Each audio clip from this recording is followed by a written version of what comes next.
misang ko ngayon na ugaya ni Sofia sa ano ako mag-apply and everything. So guys, kami si ko ngayon niya na huwag ibutan ko niya hand founding. Dara nga waray ko primer, foundation lang itang igbugot. Ngayon guys, imihimi ko mala ini nga ka-makeup. So there ini answer use talaga nga pero makeup, chares.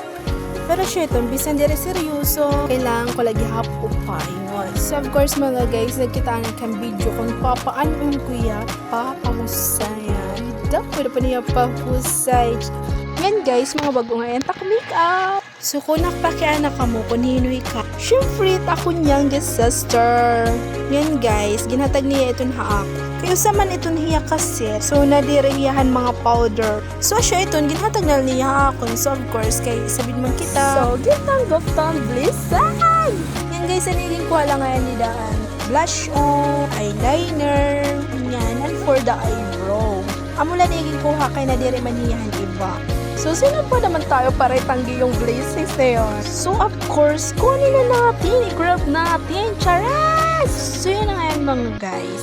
Imbutan ko dito Sofia, hand kiray ni Madam Inot, charas! So, mga guys, di pa ngayong master na mag-kira. So, siya ito, gintratrayan ko para kibaro. Siyempre, dire aksal, kaiba dapat. Joke, marmak magkiray takalugaray mo, di ba? Pero siya nga itong pag nakakapagkiray ako. Ay, grabe, kadakmol be. So, sugad kadakmol hit imnaw. Sugad kakapal hit imuso. Balitaw, joke. So, kung igbabasi ko, inihit akong rating. Taray, may pa-rating.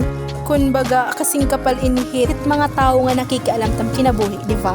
Yes, mga people talaga. Pero kay asyaman ito, mga Pilipino manggo ay magkabubuhat era kalugaring kundi magpinanchismiso. Hagiano na ini, nahirarayo na kita. Nagrarats na ba ako? Balitaw, Jo. So, okay mga guys. Kalimtinan niyo. Erase, erase, erase! So mga guys, matatapos na ngayon dahil pag-makeup kan Sofia. Nagkikinangalas ngayon ako. At takay king kaliliyaan manin nga bata ang gin-makeup. Amay ka, nagre-rent lang at hiya. Kaya nadire gudihit madakmul na makeup po day. Sanglet, slide lang. So, asya lang mga guys. Bye-bye!